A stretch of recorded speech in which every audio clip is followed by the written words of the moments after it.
What is the deal with these Common Core educational standards? That's what we'll be talking about today with my guest, James Pesta. Stay tuned after my conversation with Dr. Pesta for some special announcements that I hope you will like. But right now, it's my pleasure to welcome Dr. James Pesta, who's a professor of English at the University of Wisconsin-Oshkosh and is also the academic director at the Freedom Project. The website there is fpeusa.org.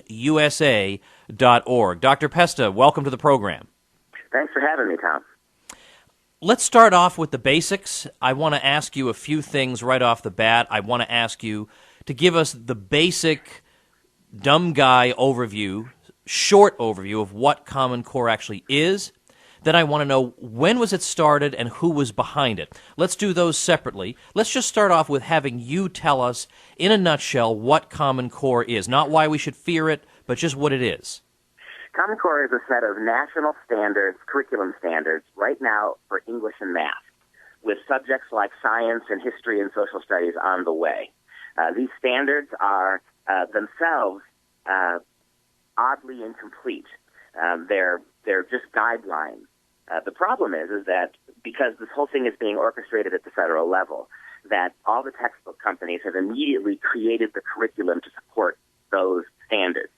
So you'll hear from people that they're just standards, they're not curriculum. But it's utterly impossible to divorce the curriculum standards that emanated out of the federal government and then the textbooks that have now grown up to support that. So you've got to take them both as one, and that's why they're potentially dangerous. Now, it seems like in the past, year or two, this is when I've started to hear about Common Core. Just all the time. People are writing about it, talking about it, for or against. But when did it actually get started, and who was behind it? Who was the driving force behind it? You know, Tom, before we even talk about the standards themselves, which are full of problems, this is a shocking story. The Common Core state standards in English and math were written basically by 5 people, 2 Washington lobbyist groups, the National Governors Association and the CCSSO, the Council of Chief State School Officers. These are basically lobbyist groups. One person described them, one former governor described the NGA, the National Governors Association, as a networking opportunity for past and future governors. So these are basically lobbyist groups. And the Bill and Melinda Gates Foundation paid about $150 million to these 2 lobbyist groups to construct these standards. And they were basically written by about 5 men. The chief among them was David Coleman, who has moved off the Common Core Committee and is now directing the SAT school boards. And the school board, the SAT tests are now going Common Core. So there's quite a little bit of crony capitalism going on here. So Bill and Melinda Gates, about 3 or 4 years ago, funded these 2 Washington lobbyist groups to the tune of $150 million. Those 2 lobbyist groups produced the standards. Now, here's the really insidious part. How could a private billionaire financier and basically a small cabal of lobbyist groups, how could they produce curriculum that now is the de facto curriculum in 46 states in the union? How did they get it approved? How did they get it passed? Well, way back in 2009, before the standards were ever written, Barack Obama created the Race to the Top program, in which he doled out billions of dollars in federal taxpayer money to the states. He called it a stimulus for education. And so back in 2009, 2010, states received billions of dollars. New York, for instance, New York State received $700 million from the federal government for their education budget. The only string attached to that was, if you take the money now in 2009, your state will have to adopt the Common Core state standards when they are finally written. And that's how 46 states in the union got Common Core without ever seeing what it was, simply by being bribed a number of years ago to take the standards and take the money. Let me play devil's advocate here for a moment. I read an article not too long ago at the American Conservative website saying that, sometimes conservatives get carried away. They extrapolate from something that, may have some problems, but is more or less relatively harmless, to these dystopian futures in which, for example, educational centralization will have taken place and there'll be a national curriculum. And this article is saying, look, the Common Core standards are just standards. They have no curricular content. You go and devise your own curriculum, and the idea is that we just want you to make sure and do a good job. You could use Common Core to measure the difficulty and proficiency of your curriculum, but it doesn't. You can't adopt Common Core for curriculum because it doesn't have curricular content. So then what are we worried about? Well, the problem with that is, first of all, number one, there is not a shred of evidence that suggests that having high national standards or even state standards correlates to classroom behavior. This idea that you have this group of outcome-based education standards, there's not a shred of evidence that has any impact on classroom behavior, number one. Number two, the experts, including the two chief content specialists on the Common Core Validation Committee in Math and English, they both voted against it, arguing that the standards aren't that rigorous to begin with. In fact, they're a step back in some ways. And number three, the disingenuous part of that, it seems to me, is that you cannot divorce the curriculum that has sprung up from the standards. All the textbook once the federal government got behind this through things like Race to the Top, all the curriculum companies, the textbook companies, otherwise free agent entities, they immediately produced textbooks to support the standards. And so it's almost impossible now to find new textbooks that aren't driven by the Common Core standards. And not surprisingly, the people making the most money off the textbooks, the companies making the most money off the textbooks, are also huge financial donors and backers of Common Core. So as many have pointed out, this is the worst form of crony capitalism. Guess whose computers are going to be used across the country? Because all schools are going to need huge technology upgrades to be able to do the National Common Core testing. Guess whose computers are going to be used to do those upgrades? Well, yes, it's the Bill and Melinda Gates people, right? So this is why so many people see this as a dangerous precedent, because you've got a handful of corporations. Let me ask you this, Tom. Just think about it this way. What if instead of Bill and Melinda Gates, it was the evil Koch brothers? What if instead of two small left-leaning lobbyist groups, it was two right-wing ones? And what if instead of a very liberal president, you had a very conservative president who bribed states to take a curriculum that they had never seen by handing out billions of taxpayer dollars? The same people who support it now would be adamantly opposed to it, and they should be. This is no way to do public education, to let private financiers and lobbyist groups construct a curriculum behind closed doors that nobody had, no state, no local legislature, no moms and dads. No, you say yourself, you've just heard about it for about a year. It's been in the works for 3 years. They let nobody know about it. And so you've got the federal government funding it. You've got certain very hand-picked capitalist entrepreneurs who are funding it, and you've got an entire population who are now suffering under it, and nobody had any idea that it was coming. No one's ever voted on this anywhere, any form.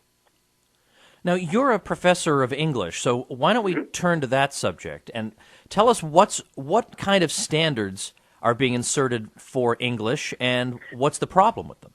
Sure.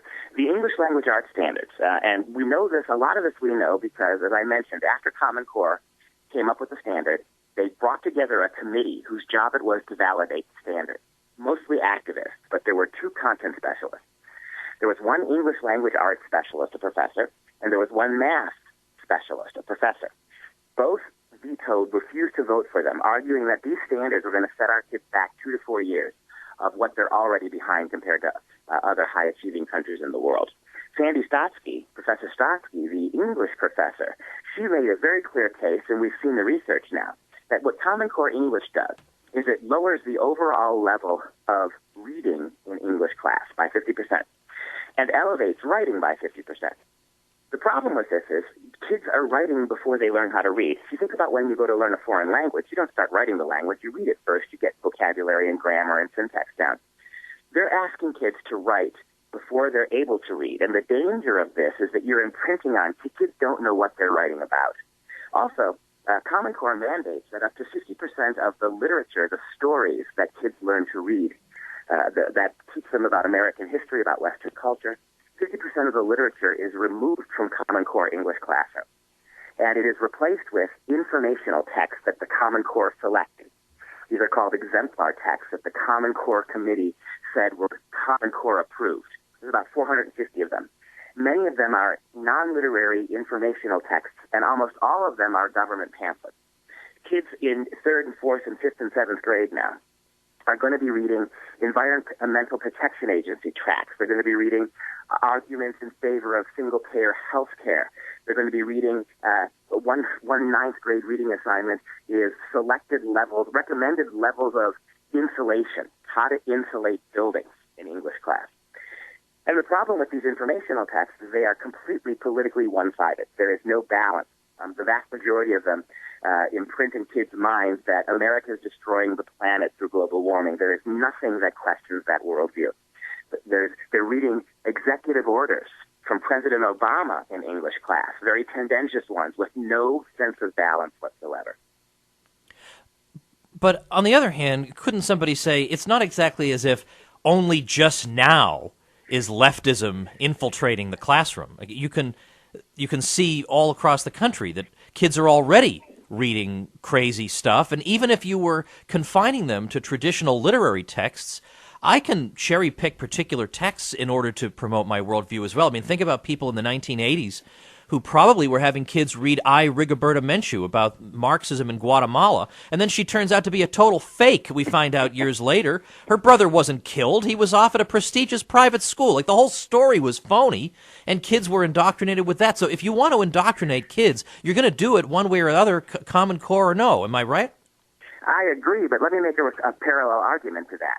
Dr. Pesta, you could say that over the last 40 years, the federal government has become more and more involved in healthcare. You can argue, Dr. Pesta, that for years federal regulation and federal interference has driven up the cost of healthcare needlessly. So why then should we be afraid of the Affordable Care Act? All right, touche. Okay. And the same reason you should be afraid of the Affordable Care Act is because Common Core is the most centrally federalized education scheme ever devised. And if it ever gets fully implemented, you're going to have about as much chance of overturning it as you're going to have as moms and dads who have kids in schools are going to have as much chance of fighting back against that as now the average citizen does about what's going on with healthcare. That's why you want to fight back on this. And you're right. Even if you kill Common Core tomorrow, they're still going to keep trying to do it. They're still going to be inching this progressive agenda forward. Well, let's talk about math, though, for a minute, because doesn't it seem like math instruction should be fairly straightforward? It should be much less controversial, and perhaps it is less controversial than instruction in English, but what would be the problem with establishing some sort of standards for math instruction? Nobody's against standards. By definition, education is standards. Even bad education is a standard. There's something you have to do. The idea that somehow this is a zero-sum game, this is what the left does. If you oppose Common Core, then you don't want standards. If you oppose Obamacare, you want people to die in the streets, right? If you oppose feminism, it's a war on women. It's a false dichotomy. Jim Milgram, and by the way, math standards are much more controversial. The Common Core math standards are much more controversial than even the English ones. Professor Milgram, the Stanford math professor, Professor Milgram, by the way, the math expert who refused to validate, he did the math computations for the Apollo moonshot back in the late 60s and 70s. So this is a big-time mathematician. He points out that under Common Core math, algebra, beginning algebra is pushed until is pushed in many instances into high school. Oh! In every high-achieving math country in the world, kids start algebra as young as 7th or 6th grade.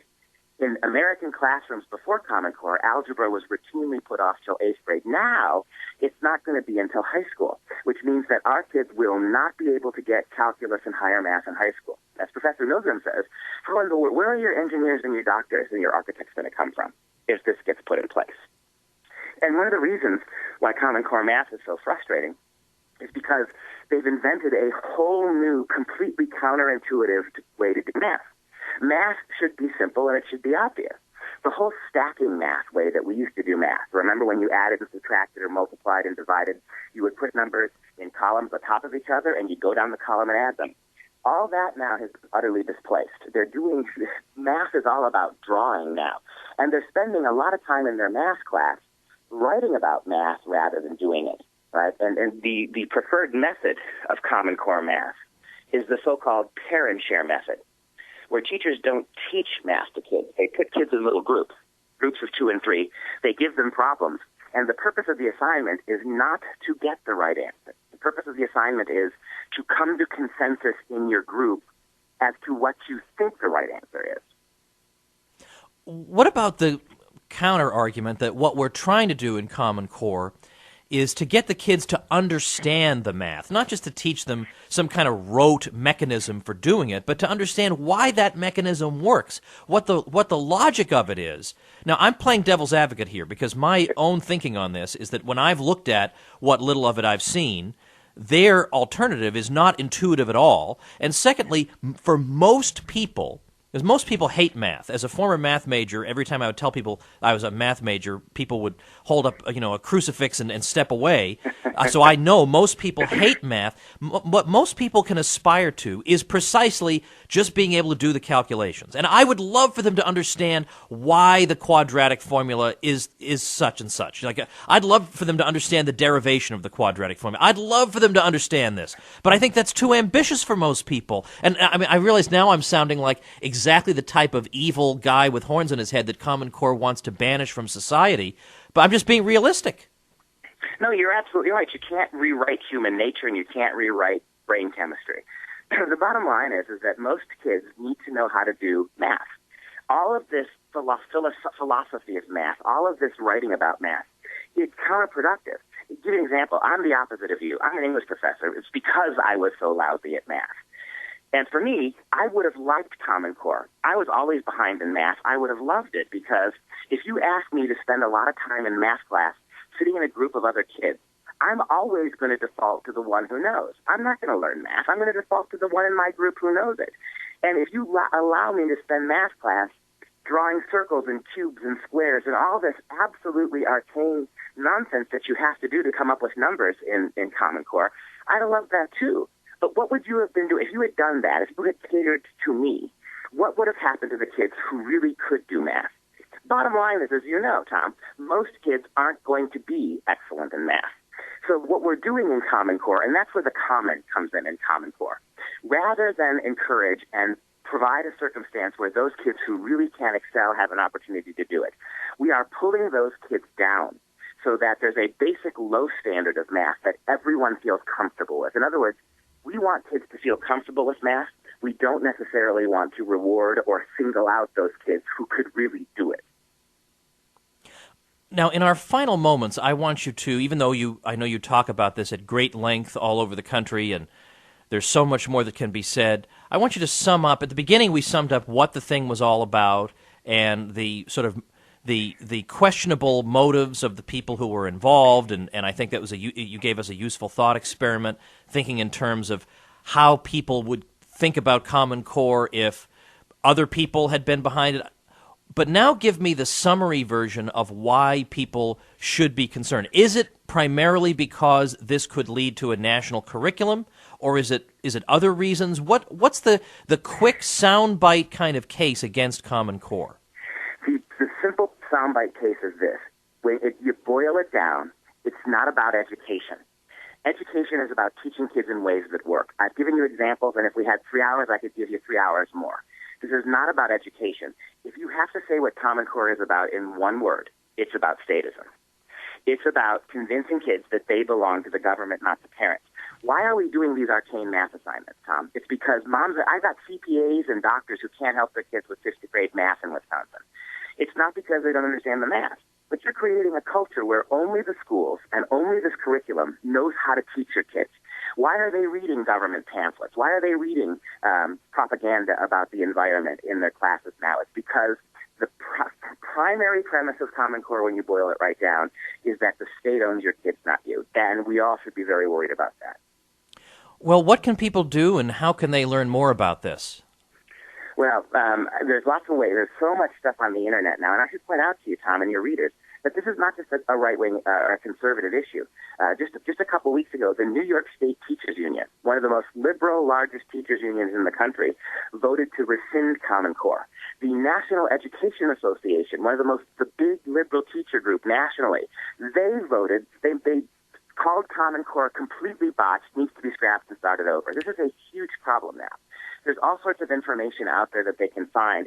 Just do your homework and get on board and start calling your state and local legislators and let them know that we need to put the brakes on this. This was brushed into being. Nobody knew about it. Let's take our time and look at this. Maybe there is something in Common Core that can be useful.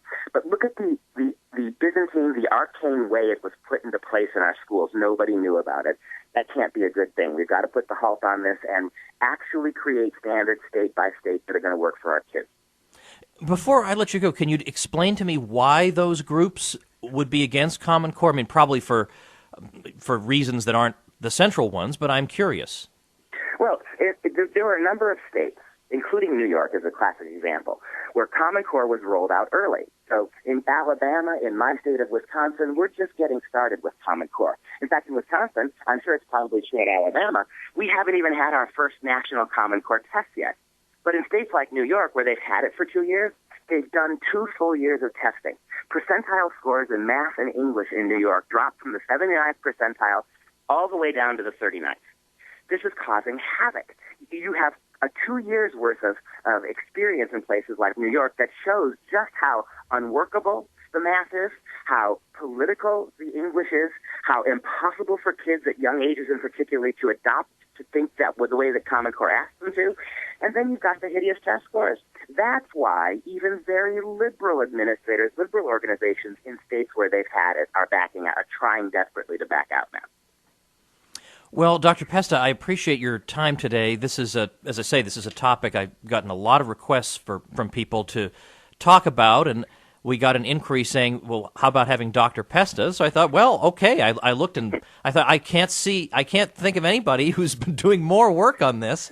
And I think you've given us the good sort of capsule version of what it's all about, what's wrong, and now people can get out there and just by doing some astute Googling can take the next step. So I appreciate that. Let me give you our website real quick because we've got all sorts of really good Common Core material there. Yeah, go ahead. You go to fpeusa.org. That's Frank Paul Edward. fpeusa.org. Click on the Common Core button. You're going to get all sorts. You'll be able to watch the testimony of Stotsky and Milgram, these 2 professors who refused to validate. You'll be able to get access to all sorts of free information on what Common Core is all about. Well, once again, I appreciate your time, and best of luck in spreading the word about this.